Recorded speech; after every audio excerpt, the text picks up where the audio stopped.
లేకపోయినా ప్రచారానికి 20 కోట్ల ఖర్చు. భవన ఇతర నిర్మాణ కార్మికుల సంక్షేమ మండలి ద్వారా కార్మికుల కోసం ఒక్క పథకం లేకపోయినా ప్రచారం పేరుతో 20 కోట్లు ఖర్చు చేసేందుకు కార్మిక శాఖ సిద్ధమైంది. మండలికి చెందిన ఒక కీలక నేత, శాఖకి చెందినటువంటి మరో ముఖ్య నేత కలిసి బోర్డు నుంచి 20 కోట్లు చెల్లించేందుకు ఆమోదం తెలిపారు. భవన ఇతర నిర్మాణ కార్మికుల సంక్షేమ పథకాలకు ఇంతవరకు కూటమి ప్రభుత్వం ప్రకటించలేదు. ప్రస్తుతం ఎలాంటి పథకాలు అమలు కావడం లేదు. అయినా ప్రచారానికి భారీగా నిధులు కేటాయించడంలో కీలక నేతలు చక్రం తిప్పారు. కమిషన్ల కోసం ఈ ప్రచారానికి తెరతీసినట్టు ఆరోపణలున్నాయి. ఆటోలకు వెనక భాగం, బస్ షెల్టర్లు, పెయింటింగ్స్, బస్ స్టాండ్లు, ఆసుపత్రుల స్క్రీన్ల మీద స్క్రోలింగులకి ఈ మొత్తాన్ని వెచ్చించాలని నిర్ణయించారు. కార్మిక శాఖ ఇటీవల నైపుణ్య శిక్షణ ఇవ్వాలని నిర్ణయించడం మినహా కొత్తగా ఒక్క పథకాన్ని అమలు చేయడం లేదు. గత ప్రభుత్వం బీఓసీ కార్మికుల సంక్షేమ మండలి పథకాలు నిలిపేసింది. నవరత్నాల పరిధిలోకి అందరూ వస్తున్నందున ప్రత్యేక పథకాలు వద్దని నిలిపేసింది.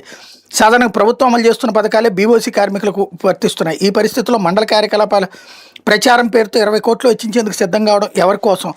రాష్ట్ర వ్యాప్తంగా సంక్షేమ బోర్డులో నమోదైన కార్మికులు 20 లక్షల వరకు ఉన్నారు. నమోదు కాని వాళ్ళు మరో 14 లక్షల మంది ఉంటారని అంచనా.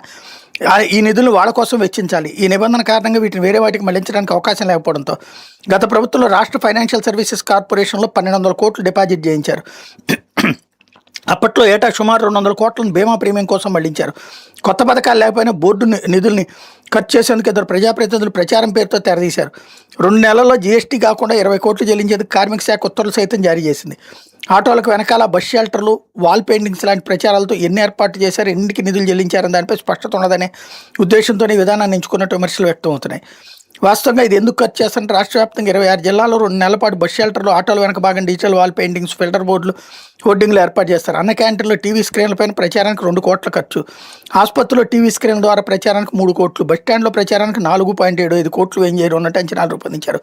హోర్డింగ్స్కి 6 కోట్లు, బస్ షెల్టర్లు, ఆటోల వెనక భాగంలో అంటించే ఫ్లెక్సీలు, డిజిటల్ వాల్ పెయింటింగ్, పిల్లర్ బోర్డులకు ఒక్కోదానికి ₹1 కోటి చొప్పున ఖర్చు చేస్తారు. ప్రాంతీయ ఉపగ్రహ టీవీ న్యూస్ ఛానల్లోని ప్రకటనలకు 25 లక్షలు ఖర్చు చేయబోతున్నారు అన్నటువంటిది వార్త ఇక్కడ ప్రధాన.